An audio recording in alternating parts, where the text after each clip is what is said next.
ನಮ್ಮ ಶಾಂತಿವಾಗೈತೆ, ಶಾಂತತೆ ಐತೆ.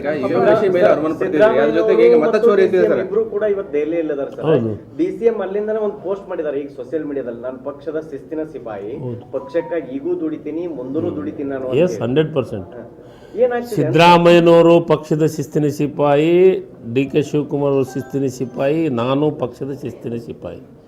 ಪಕ್ಷ ಏನು ಆದೇಶ ಮಾಡುತ್ತೆ ನಾವೆಲ್ಲರೂ ಪಕ್ಷದ ಆದೇಶವನ್ನು ಹೈಕಮಾಂಡವನ್ನು ಕೇಳ್ತೀವಿ. ಪುನರ್ರಚನೆ ಒಳಗೆ 15 ರಿಂದ 20 ಜನ ಕೈ ಬಿಡಬೇಕು. ನನಗೆ ಅದ್ರ ಮಾಹಿತಿ ಇಲ್ಲ. ಅದು ಏನೇ ನಿರ್ಧಾರ ಮಾಡಬೇಕಾದ್ರೂ ಮುಖ್ಯಮಂತ್ರಿಗಳು ಮತ್ತು ಹೈಕಮಾಂಡ್ ನಿರ್ಧಾರ ಮಾಡ್ತಾರೆ. ರಾಜ್ಯ ಕಾಂಗ್ರೆಸ್ ಅಧ್ಯಕ್ಷರ ಇದು ಸ್ಥಾನ ಕೂಡ ಬದಲಾವಣೆ. ನೀವೆಲ್ಲದು ಏನೇನು ಕ್ವಶನ್ ಕೇಳಕತ್ತೀರಿ ಇವೆಲ್ಲವೂ ಹೈಕಮಾಂಡ್ ನಿರ್ಧಾರ ಮಾಡೋಂಥದ್ದು. ಶಿವರಾಜ್ ತಂಗಡಿಗೆ ಅಂತದ್ರೊಳಗೆ ನಿರ್ಧಾರ ಆಗತ್ತದಲ್ಲ. ಸರ್ಕಾರದ ಒಬ್ಬ ಸಚಿವ 100%. ನಾನು ಸರ್ಕಾರದೊಳಗೆ ಸಚಿವನೂ ಹೌದು, ಪಕ್ಷದ ಸಿಪಾಯಿನೂ ಹೌದು. ಸರ್, ಈಗ ನೀವು ಒಂದು ಪದೇ ಪದೇ ಮಾತಾಡಿದ್ರಿ EVM ಮಷೀನ್ ಬಗ್ಗೆ. ಎಲ್ಲಿದ್ರು ಧರಣಿಗಿದ್ರು ಅವರು?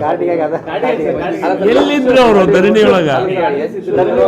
ಇಲ್ಲ, ಒಂದು ತಾಸು ಇದ್ರು. ಒಂದು ತಾಸು ಇದ್ರು. ಅಲ್ಲಲ್ರಿ, ನಾವ್ ಯಾರಿಗೆ ಫೋನ್ ಮಾಡಕ್ ಹೋಗಿಲ್ಲ. ಅಲ್ಲ, ಒಂದು ತಾಸು ಇದ್ರು. ಒಂದು 1 ಅವರ್ ಇದ್ರು ಅಷ್ಟೇ. ಮಾಡ್ಲಿ ಸರ್. ಈಗ ನಾನೊಂದು ಮಾತು ಹೇಳ್ತೀನಿ. ಒಂದು 3 ಅದಾರ, ಅವ್ರಿಗೆ ಕೆಲಸ ಬಂದಾಗೈತಿ. ಏನು ಬಂದಾಗೈತೆ ಅಂದ್ರೆ ಇಸ್ಪಟ್ ಆಡಿಸ್ತಿದ್ರು ಅವರು. ಇಸ್ಪಟ್ಟು ಬಂದಾಗೈತಿ. ಬಂದಾದಕ್ಕೆ ಅವರ ರಕ್ಷಣೆಗೋಸ್ಕರ ಹಸಿರು ಟವಲ್ ಹಾಕೋದಾರ. ಹಸಿರು ಟವಲಿಂದ ರಕ್ಷಣೆ ಆಗ್ತಿದ್ರೆ ಅದು ದೊಡ್ಡ ತಪ್ಪು. ಅವರು ಈ ನಮ್ಮ ಭಾಗದೊಳಗೆ ಎಲ್ಲ ರೈತರಿಗೂ ಗೊತ್ತು ಯಾರು ರೈತರದಾರ, ಯಾರಿದಾರ. ಮತ್ತು ಇನ್ನೊಂದು ನಿಮಗೆ ಭಾಳ ಸ್ಪಷ್ಟವಾಗಿ ಹೇಳ್ತೀನಿ, ರೈತರ ಬಗ್ಗೆ ನಮಗೂ ಅಭಿಮಾನ ಐತಿ, ರೈತರ ವಿಚಾರವಾಗಿ ನಮಗೂ ಕಳಕಳಿ ಐತಿ. ನಾನೊಬ್ಬ ರೈತನಾಗಿ ಕೆಲವೊಂದಿಷ್ಟು ವಿಚಾರಗಳನ್ನು ಕೆಲಸ ಮಾಡ್ತಾಯಿದ್ದೀನಿ. ರೈತರಾಗಿ ಮಾಡಬೇಕಾಗಿದ್ದ ಕೆಲಸನ ಅವರು ಏನದಾರಲ್ಲ, ಅವರು ರೈತರ ವಿಚಾರ ಕಣ್ಣೀರು ಸುರಿಸೋರು. ಅವರು ರೈತರಲ್ಲ. ಅವ್ರು ಮೂವರು ಯಾರಂತಂತ ಹೆಸರು ಹೇಳೋದಕ್ಕಿಂತ ಅವ್ರ ಹೆಸರು ಅಷ್ಟೇ ಕೇಳೋದು ಭಾಳ ಚಲೋ. ಹೆಸರು ಹೇಳಿದ್ರೆ ಇನ್ನೂ ಸ್ವಲ್ಪ ದೊಡ್ಡವರಾಗ್ಬೋದು ಅವರು, ಅದಕ್ಕೆ ಬೇಡ. ನಾನು ಯಾಕೆ ಈ ಮಾತು ಹೇಳ್ತೀನಿ ಅಂತಂದರೆ, ನೀವು ಸರಿ ಇದ್ದು ಯಾರಿಗೆ ಬೇಕಾದ್ರೂ ಬುದ್ಧಿ ಹೇಳ್ರಿ.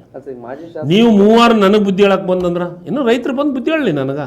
ಕೆಲವೊಂದಿಷ್ಟು ರೈತರು ನನ್ನ ಹತ್ರ ಬಂದು ನೇರವಾದ ಸಂಪರ್ಕದಾಗಿದ್ದಾರೆ. ನನ್ನ ಜೊತೆಗೆ ನೇರವಾಗಿ ಮಾತಾಡ್ತಾರೆ. ನಾನು ರೈತರ ಮಾತು ಕೇಳ್ತೀನಿ. ಯಾಕೆ ಹಿಂದೆ 45 TMC ನೀರು ಸಾಕೊಂಡಿದ್ದಾಗ ನೀರು ಬಿಟ್ಟೆ ನಾನು ಅವಾಗ ಮಂತ್ರಿ ಇದ್ದೆ.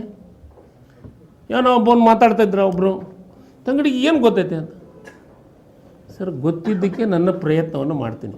ಈಗ ಅಕಸ್ಮಾತ್ 20, ನಾನು ಕ್ಯಾಲ್ಕುಲೇಷನ್ ಮಾಡಿದ ಪ್ರಕಾರ 20 TMC ನೀರು ಉಳಿತೈತಿ. ನಾಳೆ ಮಳೆ ಬಂತು, ಒಳ್ಳೆಯದು. ಮಳೆ ಬರಲಿಲ್ಲ ಅಂದರೆ ರೈತರ DDU ನ್ಯೂಸ್, ಇದು ಜನಸಾಮಾನ್ಯರ ಧ್ವನಿ.